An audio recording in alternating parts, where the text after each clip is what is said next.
और वहीं उधम सिंह नगर में किसानों ने प्रदर्शन किया है। दरअसल मंडी समिति में धान खरीद को लेकर विरोध प्रदर्शन किसानों की ओर से किया गया।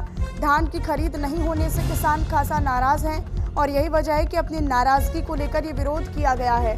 उधम सिंह नगर के खतीमा में किसानों का साफ कहना है कि गांव में जो धान के कांटे लगे हैं वहां पर लोग किसानों से कहते हैं कि हमारे पास बारदाना नहीं है, जिससे धान की खरीद नहीं हो पा रही है। तो वहीं गांव में धान के कांटे में बारदाना नहीं है। अब तक 3000 कुंटल धान तौर हो चुका है, लेकिन ये धान कहां से आया, अब ये बड़ा सवाल है।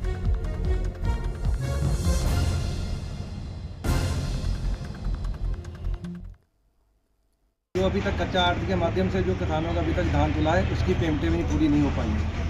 उसका भी हम सरकार को कहना चाहते हैं कि जल्द से जल्द इनको कच्चा आड़तियों के थ्रू जो किसानों के पेमेंट है वो उनको उपलब्ध करवाई जाए। उनको पेमेंट होनी चाहिए पूरी, क्योंकि इस बार दीपावली पे भी किसान बहुत परेशान रहा है।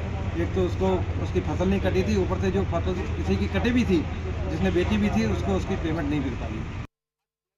1 अक्टूबर से लेके 31 दिसंबर तक शासन द्वारा धान खरीद के लिए, किसानों के धान खरीद के लिए नीति बनाई गई थी, जिसके तहत हमारे द्वारा 4 तारीख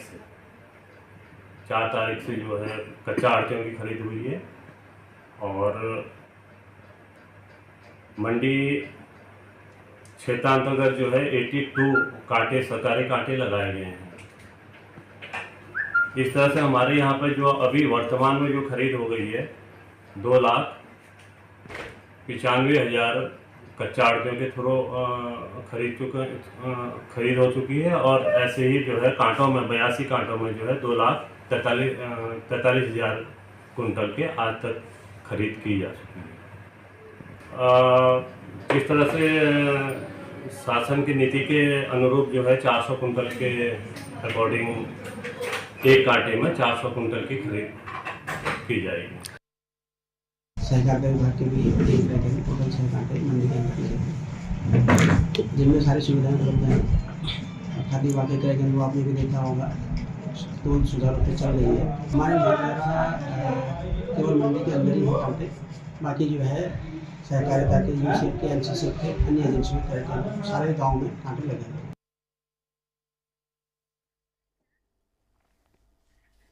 चलिए खबरों में आगे रुक करते हुए इसी बीच रुड़की से बड़ी खबर है, वो भी आप तक साझा करें, जहां पर मंगलौर पुलिस ने 24 घंटे में वारदात का खुलासा किया। पत्रकार के घर हुई चोरी की वारदात का बड़ा खुलासा किया गया। पत्रकार के घर से नकदी यानी कैश और ज्वेलरी बरामद की गई थी और हालांकि बरामद की गई चोरी की गई थी ज्वेलरी का और कैश की चोरी की गई थी और इस पूरे वारदात का खुलासा जो है वो पुलिस की ओर से कर लिया गया। पुलिस ने इस पूरे प्रकरण में, इस पूरी वारदात में 2 आरोपियों को गिरफ्तार किया है। आरोपियों के पास से कैश बरामद है, ज्वेलरी की तलाश फिलहाल जारी है।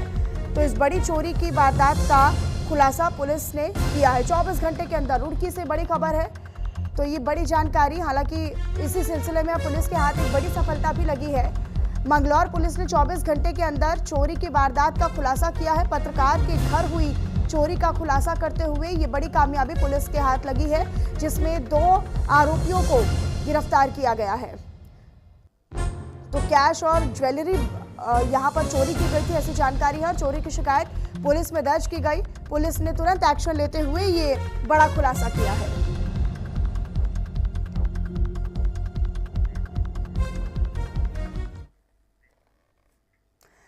आगे बढ़ते हुए हरिद्वार पुलिस को बड़ी सफलता मिली है। दरअसल बहादुराबाद से नशा तस्कर को गिरफ्तार किया गया है। आरोपी के पास से 104 ग्राम अवैध स्मैक बरामद हुआ है। इलेक्ट्रॉनिक तराजू और 100 नशीले इंजेक्शन भी बरामद किए गए हैं। नशा तस्करों के खिलाफ कार्रवाई जारी है और ये कहा गया है कि ड्रग्स फ्री देवभूमि मिशन 2025 अभियान लगातार जारी है और इसी अभियान को और गति और तेजी देते हुए ये लगातार एक्शन हो रहा है, जहां पर नशा करने वाले लोगों और नशा सप्लाई करने वाले लोगों को भी लगातार इसी क्रम में दबोचा जा रहा है। तो ड्रग्स फ्री उत्तराखंड 2025 की ये मुहिम अब और ज़्यादा तेजी के साथ इस मुहिम को चलाया जा रहा है और यही वजह है कि अब इस अभियान को बहुत गंभीर रूप से लिया जा रहा है। आरोपी के पास 104 ग्राम अवैध स्मैक बरामद हुआ है और आपको बताएं कि इलेक्ट्रॉनिक तराजू और 100 नशीले इंजेक्शन भी बरामद किए गए हैं। देश भर में आज रोजगार मेले के तहत 51